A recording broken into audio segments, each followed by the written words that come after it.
La polémica inteligencia artificial y arte se desata de nueva cuenta en Alemania. La vida y la obra del muralista Diego Rivera son llevadas a la novela gráfica, teatro, música, arte, todo esto y más en la hora cultural de la televisión mexicana. Muy buenas noches, amigos de Noticias 22.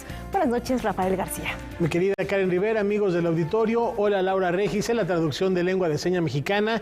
Y sin más preámbulo, nos vamos directo a la información. Claro que sí, Rafael, porque aquí un ejemplo de cómo las migraciones no solo cambian a los individuos, sino también pueden transformar el entorno que las ampara.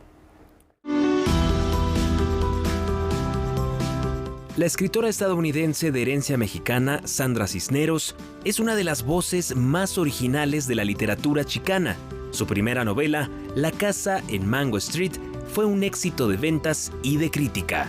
Gracias a la escritora Elena Poniatowska, quien tradujo su obra al español en 1994, pudimos conocerla en el mundo hispanohablante. Ambas creadoras literarias protagonizaron la segunda jornada de la Feria Internacional del Libro de las Universitarias y los Universitarios de la UNAM. Quiero agradecerte ahora por todos los años que nos has visto ver como verdaderamente escritoras mexicanas, ¿no? Los Legal Aliens de letras mexicanas. Y más que nada, Elena no merece tener que trabajar como traductora, pero ella lo hizo de su propia corazón. Imagínate el trabajo de traducir una novela. Yo fui a Chicago y en Chicago toda la gente que conocí, empezando por Tortolero, todos hablaban español, más o menos bien, pero tú sí lo hablabas espléndidamente bien. Y fue lo que me llamó la atención. Las escritoras participaron en el conversatorio Mujeres Migrantes y Traductoras Tres Miradas, donde estuvo también la poeta Liliana Valenzuela, quien radica en Texas desde hace más de 3 décadas. Ella es la responsable de haber traducido toda la obra de Sandra Cisneros al español, a excepción, por supuesto, de La casa en Mango Street. La Feria Internacional del Libro de las Universitarias y los Universitarios continuará hasta el 3 de septiembre en el Centro de Exposiciones y Congresos de la UNAM. Para Noticias 22, César H. Meléndez. Con una importante participación mexicana, este encuentro fílmico internacional sigue buscando sinergias. La meta es generar recursos y llegar a más audiencia. Una delegación integrada por expertos de la industria fílmica, entre los que se encuentran los ganadores de premios Oscar, representarán a México en el espacio de mercado audiovisual Iberseries Platina Industria, que se desarrollará en Madrid, España. Bajo el nombre Stage México Produce, promoverán a nuestro país como un destino fílmico integral con el propósito de atraer inversión extranjera. Estamos haciendo este colectivo de alguna manera muy representativo para que literal veas que tu proyecto lo puedes hacer desde cero hasta la exhibición, ¿no? Estamos también hablando con algunos de los exhibidores y jugadores importantes, va a una plataforma también mexicana, entonces en ese sentido pues que encuentren pues todo el ecosistema, ¿no? Completo y que pues de México no se vayan, ¿no? La calidad de los productos mexicanos será la carta de presentación en este mercado en el que participan delegaciones de más de 35 países. Aunque sea caro para algunos, el valor lo tiene, ¿no? O sea, lo que platicaba también ayer con algunos interesados es, oye, pero pues si va a venir el ganador del Oscar, me va a costar más caro. Pues no es que te cueste más caro, es que estás pagando esa calidad. Tras la huelga de guionistas en Hollywood, la industria cinematográfica del país abre las puertas a nuevos mercados y objetivos. La idea es traer nuevo mercado, nuevos clientes, nuevas plataformas, pues sí, un nuevo horizonte, ¿no? Al tema de la globalización también ya es necesario no solamente ver para arriba, sino para todos lados. Al encuentro cinematográfico que se llevará a cabo del 3 al 6 de octubre en Madrid, asistirán Eugenio Caballero, Angélica Lares, Michelle Coutulén, Nicolás Celis y Jaime Bachet, así como representantes de servicios e instituciones fílmicas de todo el país. Ya tenemos el stand, tenemos las conferencias, vamos a exhibir también un par de películas, una serie posiblemente, y bueno, van muchos también con proyectos en mano para buscar coproducción. Entonces, esa es como la búsqueda, ¿no? Que se empiecen a gestionar y a gestar todos esos proyectos. Con imágenes de Daniel Rodríguez y Francisco Hidalgo, informó Óscar Cortés. Y seguimos en el terreno del séptimo arte y ahora nos vamos a tierras michoacanas. En efecto, porque todo está listo para el Festival de Cine que pone en la palestra lo más destacado de la producción nacional.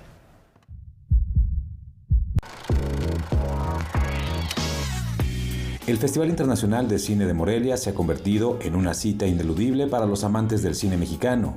Este año recibieron cerca de 800 trabajos y luego de un largo proceso fueron elegidas 96 películas que conforman su selección oficial en competencia. Nosotros somos el único festival en México que está dedicado al 100% al cine mexicano. No hay ningún otro festival en México cuya competencia sea exclusivamente mexicana, cuyo foco sea exclusivamente México. La selección de cortometraje está compuesta por 62 títulos, 17 documentales, 29 de ficción y 16 de animación. En años recientes la animación mexicana ha tenido una evolución importante. Este año destaca Humo de Rita Basulto, una destacada cineasta que se ha especializado en la técnica de stop motion. Yo tuve la suerte de ir por primera vez este año al Festival de Annecy, en donde el festival estuvo dedicado al cine mexicano, a México, y pues ahí pude constatar realmente la gran efervescencia que hay en torno ahorita a la animación. Obviamente el Pinocho de Guillermo del Toro pues es un símbolo único, monumental de lo que ha alcanzado la animación de un mexicano y su equipo maravilloso que trabaja sobre todo ahí desde Guadalajara. ¿Usted fue la primera mujer que llegó al ECO? Como siempre sorprende la selección del largometraje documental. Ahí podemos encontrar el más reciente trabajo de Tatiana Hueso, El Eco. Everardo González participa con Una jauría llamada Ernesto. Y Alberto Arnaud y José María Castro presentan Nómadas de la 57. Me voy a morir. Eso tú no lo sabes. Sí lo sé. La selección de largometraje de ficción será una de las más competidas, con títulos como Valentina o La Serenidad de Ángeles Cruz, Temporada de Huracanes de Lisa Miller, Tótem de Lila Vilés y No voy a pedirle a nadie que me crea de Fernando Frías. Imposible, basta con cumplir una serie de requisitos. Nosotros pues le apostamos al cine mexicano en el año 2003, justamente cuando había muy pocos largometrajes. En ese año, acuérdate que nada más presentamos Nicotina, no había otro largometraje mexicano en ese momento que pudiera ser presentado. Entonces, pues de alguna forma nosotros hemos creído, hemos impulsado, hemos apoyado de todas las maneras que nos son propias a la comunidad cinematográfica mexicana. Tu primer conejo, tu primer persona. Llegas, lo matas. El Festival Internacional de Cine de Morelia se llevará a cabo del 20 al 29 de octubre en una versión híbrida, con funciones presenciales en la ciudad de Morelia y funciones virtuales a través de Canal 22 y Filmin Latino. ¿Tú qué vas a hacer? Noticias 22, Julio López. Bueno, y la Sinfónica Nacional está muy cerca ya de su primera centuria. Y arranca temporada celebrando al rey de la música ranchera. Dirás que no me quisiste. No cabe duda que el legado musical de José Alfredo Jiménez ha logrado trascender el tiempo y las fronteras entre géneros de la misma forma en que ha inspirado y conmovido a varias generaciones. A 50 años de su partida, la Orquesta Sinfónica Nacional y el Estudio de la Ópera de Bellas Artes rinden homenaje al máximo exponente de la música ranchera con un par de conciertos en el que resonarán sus emblemáticas canciones con la sonoridad y potencia de la música para orquesta. Si la obra de José Alfredo Jiménez ha de formar parte del repertorio nacional sinfónico, es un aporte de la Orquesta Sinfónica Nacional haber hecho los arreglos correspondientes. Se estima que el legado musical de José Alfredo Jiménez consta de más de 300 canciones. Para este magno homenaje, se comisionó a 6 jóvenes compositores mexicanos los arreglos de 20 temas, entre los que se encuentran Que te vaya bonito, El caballo blanco, Viva Chihuahua y Corrido de Mazatlán. La idea es que estas composiciones puedan integrarse en los programas de todas las orquestas del país. Queríamos un repertorio que en verdad representara ese sentir nacional que José Alfredo Jiménez recorrió, vivió y recogió en sus letras. Entonces hicimos todo un trabajo de documentación y de investigación para que las canciones que se incorporaran en este repertorio hablaran de esa diversidad cultural que es México. Con este homenaje, inician también las celebraciones por el 95 aniversario de la Orquesta Sinfónica Nacional, la agrupación más representativa de nuestro país. En este 95 aniversario, la Orquesta Sinfónica Nacional llega con nuevos programas de recuperación de la música mexicana como criterio número 1 en esta reconfiguración. La orquesta se encuentra viviendo un proceso de transformación a raíz del cambio en su dirección artística, con el que se busca, entre otras cosas, fortalecer su presencia en otros estados e incrementar sustancialmente la participación de directoras invitadas, solistas, instrumentistas y compositoras. Y le daremos también mucha fuerza a los conjuntos que se configuraron durante la pandemia, la orquesta de percusiones que se hizo, los cuartetos de cuerdas. Los conciertos de gala por los 95 años de la Sinfónica Nacional se llevarán a cabo el 8 y 10 de septiembre en el Palacio de Bellas Artes, mientras que el homenaje a José Alfredo Jiménez tendrá lugar este fin de semana en el mismo escenario, viernes a las 8 de la noche y domingo al mediodía. Una oportunidad inigualable para confirmar que medio siglo después, el llamado Hijo del Pueblo sigue siendo el rey. Para Noticias 22, César H. Meléndez. Pero sigo siendo el rey. Y nunca falta, ¿por qué nos avisan hasta ahorita? El fin de semana se me complica, ¿qué creen? Canal 22 va a estar presente en este concierto homenaje a José Alfredo Jiménez por su 50 aniversario luctuoso, y estén muy al pendientes de la programación porque muy pronto les vamos a tener el concierto completo. Hay que darse una vuelta el fin de semana a Bellas Artes, pero disfrutarlo en la pantalla del 22. No hay pretexto para no verlo ni escucharlo, Rafael. ¿Y qué te parece si cambiamos de información? Porque el arte es el medio para establecer esta relación que desafía las fronteras. El amor y las soledades compartidas son el pretexto. El arte mexicano toca puerto en Ciudad del Cabo, Sudáfrica, para dialogar con la obra de creadores internacionales y emitir una carta de amor. You to Me, Me to You es una propuesta del curador Francisco Versunza que interviene en la A4 Arts Foundation. Una reflexión sobre el tipo de relación que yo tengo, las implicaciones que tiene esa relación y cómo eso también es un reflejo de relaciones pasadas. Aquí, en nombre del amor, se rescata la obra de Tina Modotti y Manuel Álvarez Bravo. Se complementa con la mirada de Graciela Iturbide y otros artistas como Joe Ratcliffe, Peter Hugo y el cineasta ganador del Oscar James Ivory, quien participa con un ciclo de cine. Los colaboradores en esta muestra recibieron un texto curatorial específico para la pieza que presentan. Va como de la siguiente manera. En el 2022, después de un recorrido de la Secretaría de Educación Pública en México, me senté a los pies del mural, la asamblea de Diego Rivera, y le declaré mi amor a un tipo llamado Fernando.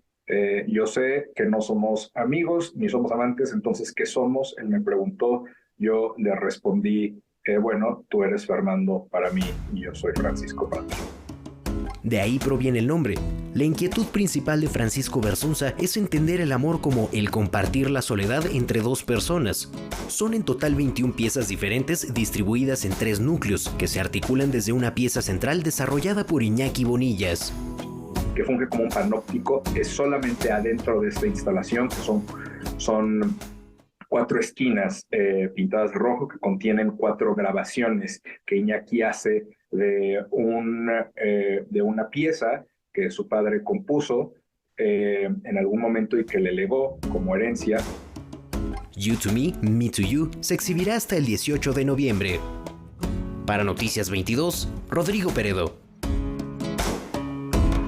Para los amantes de los grandes mercados, adentrémonos a los escenarios del Gran Regateo, que ahora se nos develan entre letras e imágenes.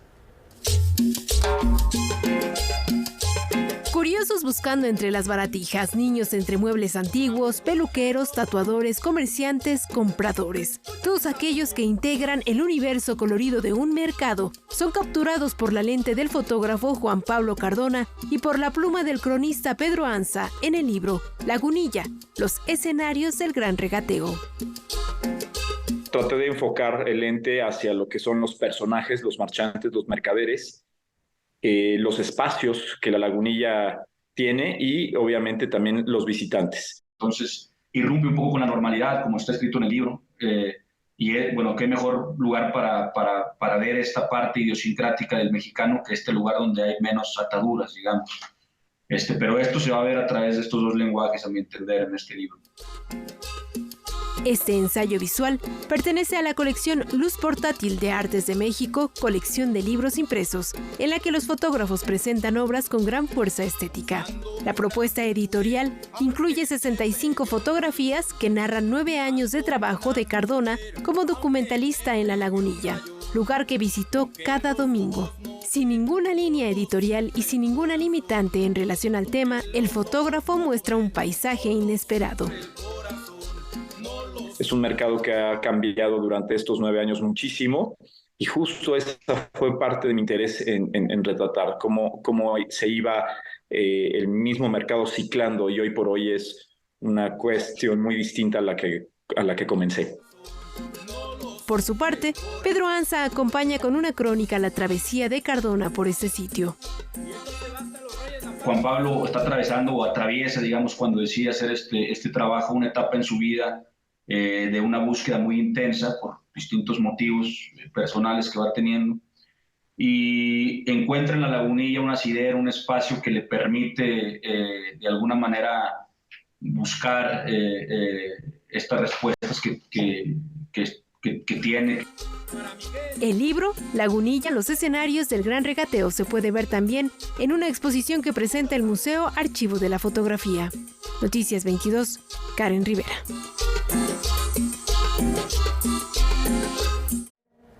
Hablemos de una leyenda de la música nacional. La memoria del ruiseñor mexicano se hace presente esta noche.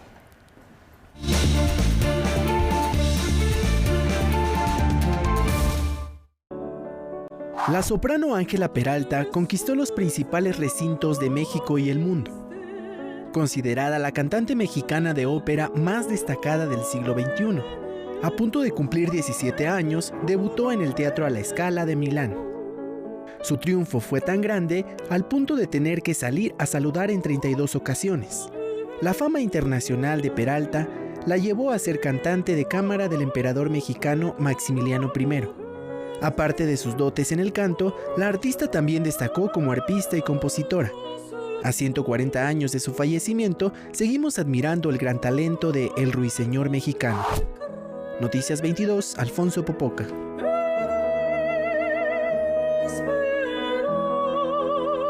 Cobijada por un rebozo, esta propuesta gráfica pasea por el mundo virtual. La muestra El Rebozo, propuesta gráfica femenina, está integrada por 32 obras de 26 artistas. Surgió de una convocatoria hecha por la agrupación Mujeres Artistas Creando Movimiento, con el propósito de hacer visible el trabajo de otros colectivos.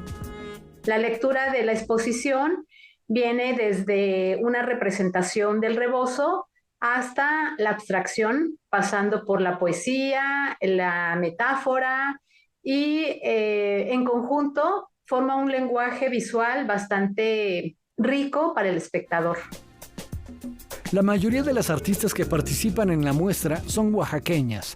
Cada una representó la importancia que tiene esta prenda para la sociedad mexicana. La mayoría de las que estamos participando, oaxaqueñas, lo usamos cotidianamente. Las que somos mamás todavía cargamos a nuestros hijos en el rebozo y es una prenda que nos facilita mucho. Cuando vamos a un evento se ve elegante, si empieza a hacer friecito o empieza a pringar, pues nos la ponemos, si hace sol nos cubrimos. El proyecto manifiesta el trabajo de artistas en continua evolución y en la búsqueda de un lenguaje plástico propio. Trabajamos gráfica en diferentes técnicas. Entonces eso también enriquece la muestra, porque no solamente hay técnicas tradicionales, sino técnicas contemporáneas. Esta exposición estará disponible de manera virtual a través de la página del Museo Nacional de la Estampa. Noticias 22, Óscar Cortés. Ya es momento de echar un vistazo al acervo de Canal 22. Veamos qué se encontró esta semana nuestro compañero José Antonio Hernández. Adelante.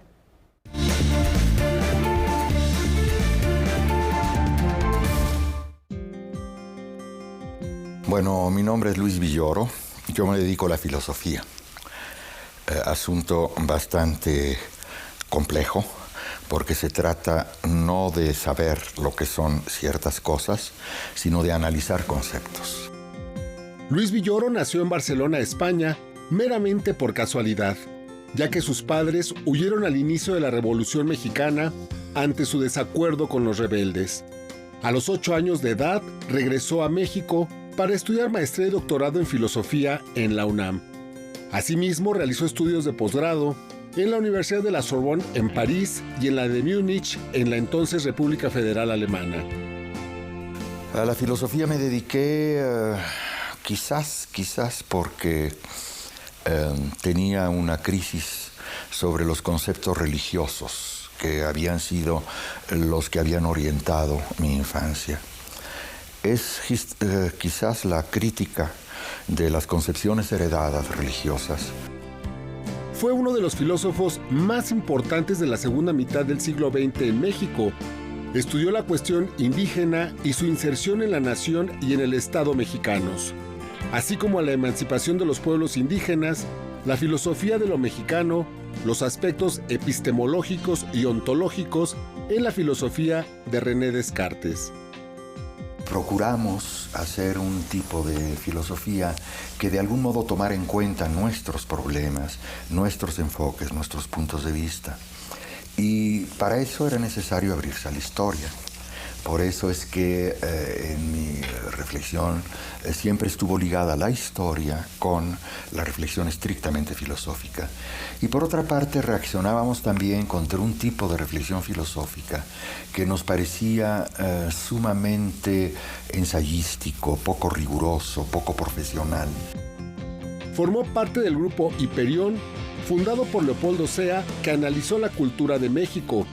En su obra destaca el análisis del concepto de ideología, que es una actitud implícita que otorga sentido a una situación histórica en el proceso ideológico del movimiento de independencia. Estoy dedicado durante muchos años a enseñar la filosofía, a escribir, a tratar de hacer un poquitito más racional desde mi punto de vista el mundo que me rodea. Y creo que seguiré en esta labor crítica y reflexiva hasta el final de mis días.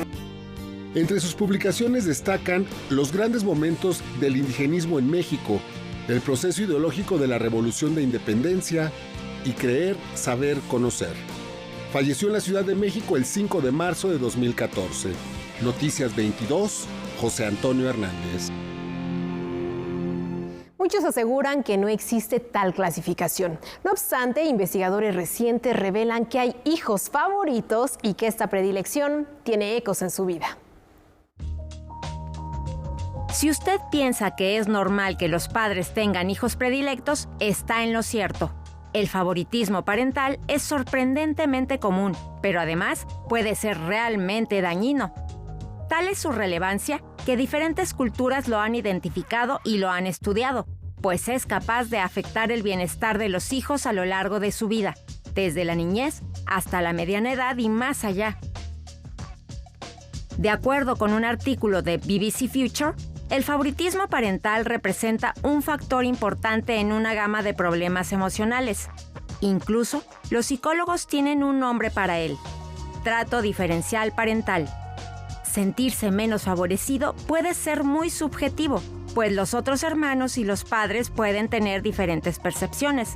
No obstante, el que se siente tratado como segundón percibe que al hermano o hermana se le brinda más tiempo, atención, elogios o afecto, se le controla menos, tiene menos restricciones, se le exige y hasta se le castiga menos, explica Lori Kramer, profesora de Psicología Aplicada de la Universidad Northeastern de Estados Unidos. Las investigaciones apuntan a que el favoritismo parental se asocia con baja autoestima, ansiedad, depresión y problemas de comportamiento durante la niñez, incluyendo conductas arriesgadas. En China, los investigadores han demostrado que se relaciona con la adicción al teléfono móvil entre los adolescentes.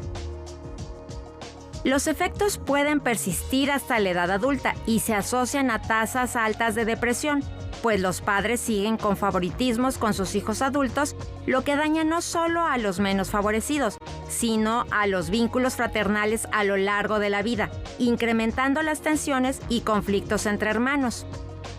Esto es en extremo preocupante, pues las buenas relaciones entre hermanos favorecen la salud y bienestar en el devenir del tiempo, apunta BBC Future.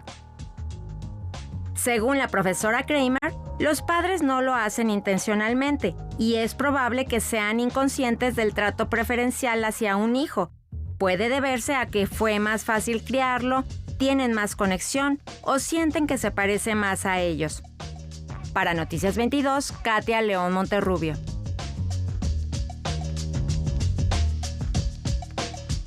Quiero pedir una disculpa a mi hermana y Karen quiere pedir una disculpa a sus hermanas también. Ni modo, a veces toca. Somos los hijos favoritos, lo siento, pero así es.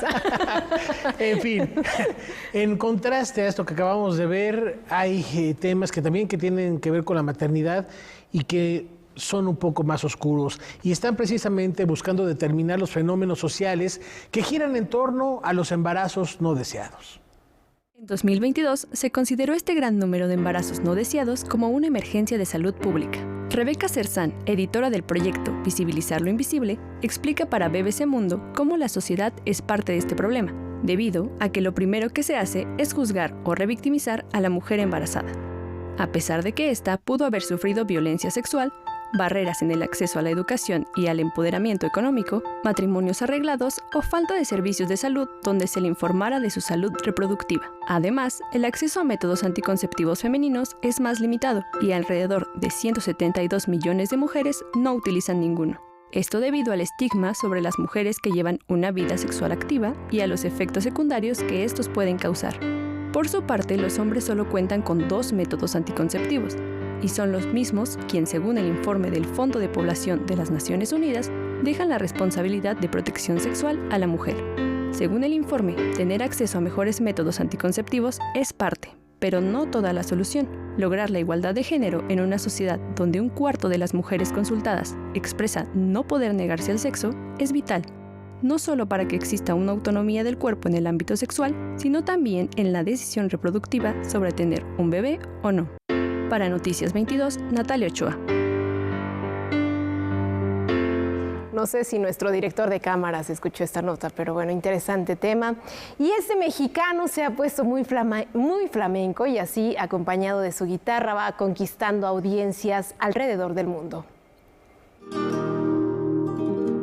Manuel Alonso fue el primer mexicano en el mundo que se tituló como guitarrista flamenco en la Escuela Superior de Música de Cataluña. Compositor, arreglista y productor, es una de las figuras clave en la promoción de la música y la cultura mexicana en Andorra, región europea que habita desde hace más de una década, y el lugar de donde comparte su amor por el género musical español.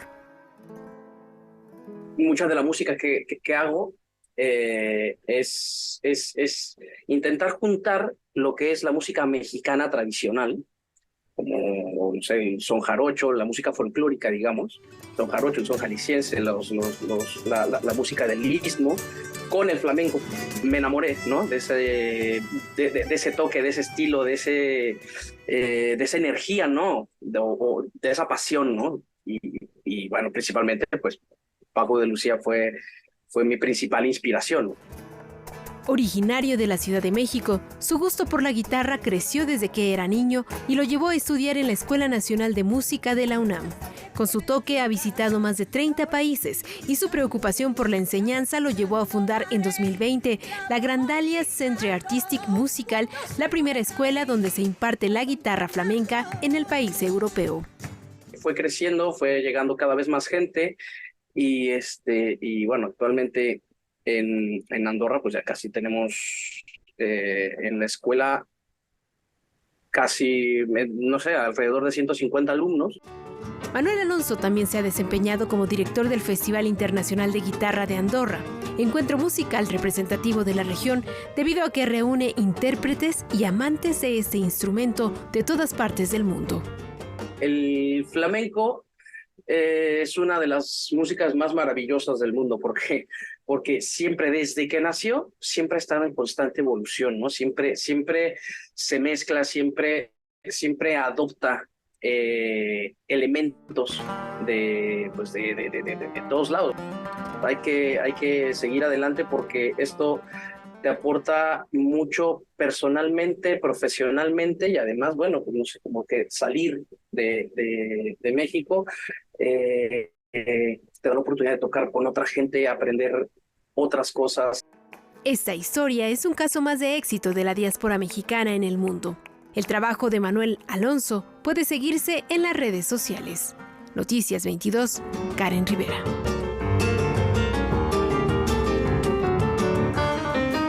Tomemos el pulso a la gráfica nacional. Creadores de varias generaciones que han explorado la gráfica han sido reunidos en la más reciente exposición de la Galería Agua Fuerte.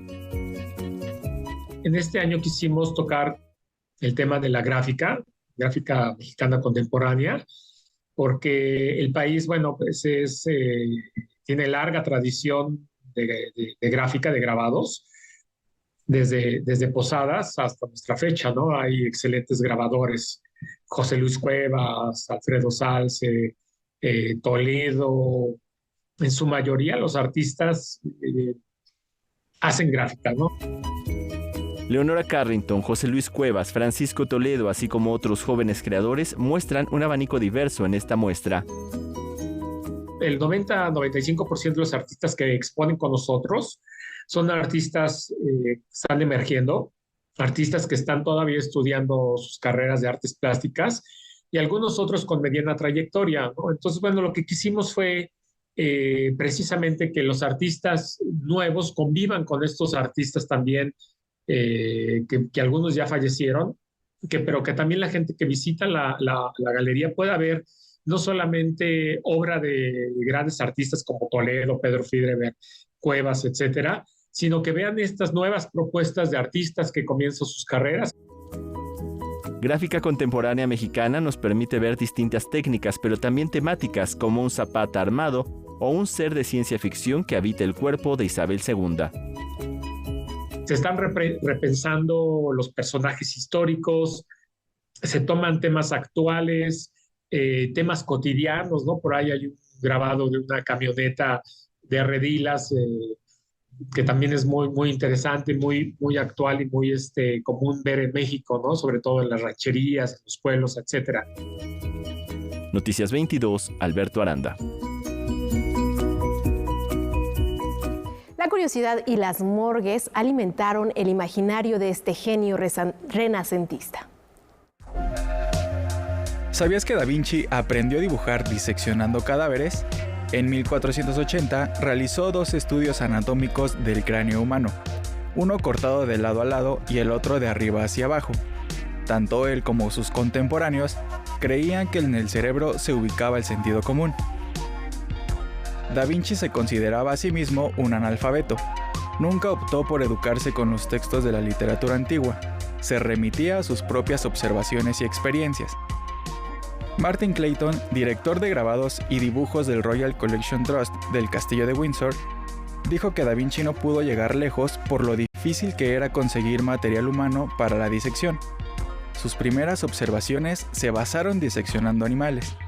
La revista digital Big Think recuerda que en 1507 todo cambió cuando pudo realizar su primera autopsia. Mientras que los antiguos griegos y romanos se limitaban a imaginar la estructura de los cuerpos, Da Vinci quería representarlos tal y como eran. Varios artistas intentaron ilustrar la imagen que describe el hombre de Vitruvio, pero la obra de Da Vinci es especial porque comenzó dibujando una representación anatómicamente precisa del cuerpo. El historiador James Ackerman comentó en un artículo que el aporte de Da Vinci no es solo una extraordinaria imaginación artística, sino también de una posición intelectual única que lo ayudó a eludir los obstáculos mentales de sus contemporáneos. Para Noticias 22, Iván Ramírez. La inteligencia artificial está conquistando prácticamente todos los ámbitos de la vida humana, sin excepciones. El mundo de las artes plásticas también está viviendo un momento de grandes transformaciones y para muchos artistas contemporáneos, las nuevas reglas del juego que se plantean son una gran amenaza. En este contexto, ¿es posible seguir trabajando de manera completamente manual, siendo además exitoso? Valentina Torrado, de nuestro canal aliado Deutsche Welle, nos muestra el retrato del siguiente artista berlinés como ejemplo. Saludos desde Berlín, la respuesta es sí. El artista berlinés contemporáneo Christopher Lemful es un buen ejemplo de éxito y tradición en medio de un mundo en donde la inteligencia artificial está conquistando mucho terreno. Christopher Lemful es un artista extremo. No trabaja en el interior de su taller, sino a cielo abierto, contra viento y marea desde hace 25 años, como lo hicieron los impresionistas en pleno siglo XIX. Su producción de óleos sobre lienzos es inmensa. La lista de encargos de obras interminable. La obra de Lemful forma parte de numerosas colecciones, entre ellas el Parlamento alemán, el Gran Consorcio Allianz o varios museos de arte europeos. Por ejemplo, uno de sus últimos grandes proyectos fue el encargo de una obra panorámica de Berlín compuesta por 5 partes. Para ello, trabajó a una altura vertiginosa en el tejado del Hospital Universitario Charité de Berlín. Para estas obras necesitó 80 kilos de masa de óleo. Lemful despliega sobre el lienzo la materia con las manos enguantadas, siempre siguiendo los estados de la luz. Sus obras cargadas de materia se vuelven casi tridimensionales. Su obra retrata además las fuerzas de la naturaleza. Cuanto más extremas son las condiciones, más expresivas y abstractas se vuelven sus obras, como su trabajo en 2014 en la isla alemana de Helgoland en el Mar del Norte o en Islandia junto a un cráter volcánico a 200 metros de altura. Hasta allí tuvo que cargar materiales de pintura y sus telas. Su producción fue de 12 cuadros en 2 semanas. Christopher Lemful nació en Berlín en 1972 y se formó en la Academia de Bellas Artes de Berlín y sigue trabajando aquí, aunque sin duda sus viajes de pintura en distintas partes remotas del mundo como Australia, la región de Laponia o las Islas Azores o China y la India, entre otras, nutrieron significativamente su carrera. Gracias por su atención y me despido hasta la próxima con muchos saludos desde Berlín. Valentina Torrado, de DW. Gracias, Valentina. Y algo muy interesante, Karen, aquí vemos la experiencia por encima de la inteligencia artificial. No solo es el arte creativo, recordemos que las inteligencias artificiales son generativas, no creativas. Están generando a partir de algoritmos esto que podríamos también circunscribir al mundo del arte. Aquí está la experiencia como parte de ese proceso, desafiando lo que puedan recrear o replicar o ser programadas los bots. Algo que la inteligencia artificial aún no puede hacer es justamente imitar la creatividad humana a partir de la experiencia real, y creo que ahí eso es lo que nos mantiene humanos, lo que nos mantiene distintos a todas estas creaciones que se hacen a partir de las nuevas aplicaciones y la virtualidad. El proceso creativo que tenemos como seres humanos y por supuesto las emociones que hay detrás de cada uno de estos procesos. Podrán hacer un cuadro, pero si no hay emoción, claro, si todo es perfecto, si todo es frío, si no hay alegría, no hay nostalgia, no hay llanto, no podemos hablar de un ser humano. Y eso, ahí está la diferencia en la creación, en el arte. La pasión ante todo. Y vamos a cambiar de tema, por Rafael, favor, porque estos milenarios canales representan un verdadero enigma, no por lo que transportaban, sino por lo que pudieron haber conectado.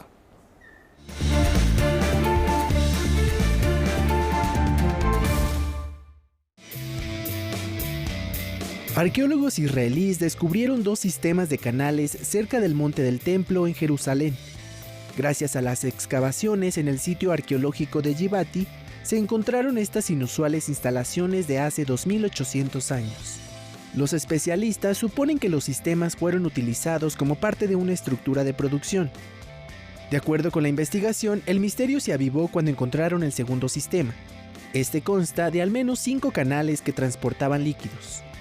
Los investigadores lograron determinar que las instalaciones dejaron de utilizarse a finales del siglo IX antes de nuestra era.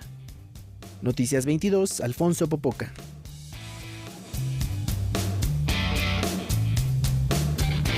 Recorramos los anacronismos, cicatrices y secretos de este gran artista de la lente que logró inmortalizar al explorar la ciudad vorágine. A pie, en moto e incluso en avión, Héctor García recorrió la Ciudad de México registrando cómo se iba transformando por el desarrollo económico o por los desastres naturales, pero también cómo fue dejando de lado a ciertos personajes que no iban de acuerdo a la modernidad. Todo esto se puede ver en la muestra Ciudad Vorágine. Con estas 80 fotografías lo que trata de encontrar es justamente esta ciudad que va transformándose, que va borrando esas señas de lo rural para convertirse en esta gran metrópoli, ¿no?, que se le llamó en el periodo del Milagro Mexicano. Las imágenes seleccionadas del archivo de la familia para esta muestra, organizada por el Centro de la Imagen, son íntimas y buscan evidenciar la ciudad y sus personajes y no solo hacer un registro.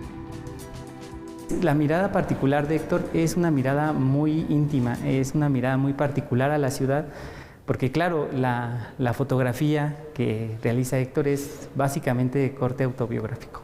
Él, en la mayoría de las fotografías, se fotografía a sí mismo, ¿no?, a partir de los personajes que él toma o a partir también de las experiencias que tiene propias en la ciudad, como en el caso de los aviones, ¿no? Sus fotografías aéreas permiten ver cómo se transformó la ciudad, sin perder su mirada espontánea, vivencial y no construida. Y particularmente la mirada de Héctor siempre busca encontrar estos contrastes, ¿no?, entre lo moderno y lo tradicional, ¿no?, entre lo viejo y lo nuevo.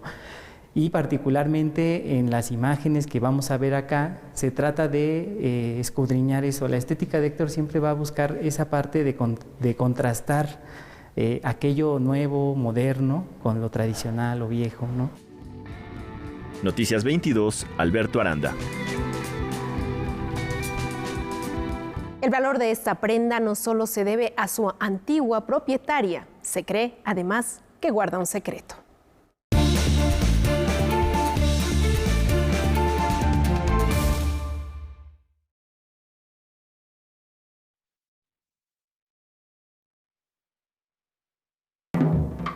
La casa de subastas Sotheby's pone a la venta un icónico suéter que le perteneció a la princesa Diana. Lo peculiar de esta prenda es que fue utilizada por Lady Di premio a su compromiso con el rey Carlos III. Sin embargo, esto no es lo que más ha llamado la atención del público, sino el estampado del suéter que contiene únicamente una oveja negra entre ovejas blancas. Esta peculiaridad se prestó a comentarios, especulando que simbolizaba la postura de la princesa como nuevo miembro de la familia real. Aunque la marca del suéter no es de diseñador reconocido, será puesto a la venta en línea a partir del 31 de agosto con un precio de alrededor de 50,000 euros. No obstante, se contempla que puede alcanzar fácilmente el millón. Noticias 22, Alfonso Popoca. Las pasiones y contradicciones de este referente de la plástica nacional alimentan las páginas de este singular libro que nos invita a conocer las otras caras de Diego Rivera. La vida, la obra y la época de uno de los pintores revolucionarios del siglo XX se recrea en la novela gráfica Diego Rivera, que cuenta con un guión del creador de cómics Francisco de la Mora y con ilustraciones del artista visual José Luis Pescador. Cada capítulo corresponde a una época de su vida.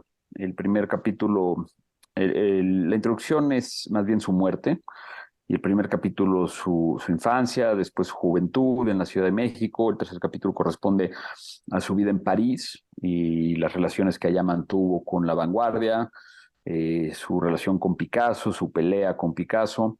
Decidimos hacerlo en acuarelas, entonces para evocar sobre todo la estética de Diego Rivera, su propia pintura. El proceso de investigación y elaboración de la propuesta editorial les llevó a sus creadores 6 años, a partir de documentos históricos y pictóricos como el archivo Casa Sola y el libro Mi autobiografía que escribió el propio artista con Gladys March. Los autores recrearon el inicio del muralismo en México, las relaciones políticas de Rivera y sus últimos años de vida, cuando fue reconocida su trayectoria en el Palacio de Bellas Artes, así como sucesos desconocidos del pintor. Pero al mismo tiempo su relación con los grandes monstruos del capitalismo americano, pintó para Rockefeller, pintó para Ford. Obviamente hay una parte importante de la relación que tuvo con Frida Kahlo, que es una de las parejas más increíbles del mundo del arte. Cada capítulo tiene un tono de color distinto. La etapa en París, que retrata su juventud y su formación, el Rivera cubista, pues esos son con tonos azules para definir un poco la pobreza material en la que se encontraba. Y después, cuando regresa a la etapa de mexicana, pues es un desbordamiento de color. Este festín para la gente que gusta del arte, los cómics y la historia es una publicación de Editorial Grijalvo y se presentará en la Galería de Arte Laguna el 30 de agosto a las 7 de la noche.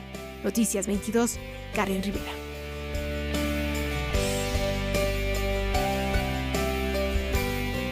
Esta obra poética nos permite escuchar que al fondo sigue palpitando el mar. En 1973, hace exactamente 50 años, nuestro país recibió con los brazos abiertos a los ciudadanos chilenos que arribaron solicitando refugio tras el golpe militar que interrumpió la vida democrática en el país andino.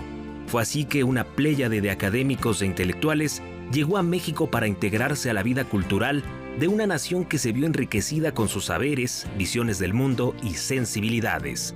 Entre ellos estaba el poeta Hernán Lavín Cerda. Todos hemos pasado por México. Es como un paso casi obligatorio, conscientemente o no. Algunos de paso y después luego han retornado a sus países o van y vienen. Otros que nos quedamos aquí ya para siempre, ¿verdad? Esa es la verdad. La editorial Ultramarina ha publicado el libro más reciente del autor oriundo de Santiago de Chile, titulado Al fondo sigue palpitando el mar. Una colección de poemas de muy diversa extensión y composición que se erigen sobre una idea central de su práctica como escritor. Todo tema es igualmente susceptible de volverse eje creativo, pues nada de lo humano le resulta menor. La capacidad de asombro. Eso está en mi literatura realmente. Eso sí, estoy muy consciente de ello. Autor prolífico, de trazo poético, lúdico y febril, Hernán Lavín Cerda ha publicado cerca de 40 libros en su vida, casi todos en la que considera su segunda patria, México. Es por ello que se dice honrado de ser catalogado como un escritor esencialmente mexicano. ¿Quién escribe cuando uno escribe? En el caso personal siempre tengo esa sensación. Dios mío, ahora salió otro texto más. ¿Lo habré escrito yo o yo soy una especie de medium, de intermediario, digamos? Prefiero quedarme con esa duda. Para Noticias 22, César H. Meléndez. Hemos llegado al final de Noticias 22 y mañana los esperamos con más información cultural. En el horario de costumbre, gracias por el favor de su compañía. Que pasen excelente noche. Hasta la próxima.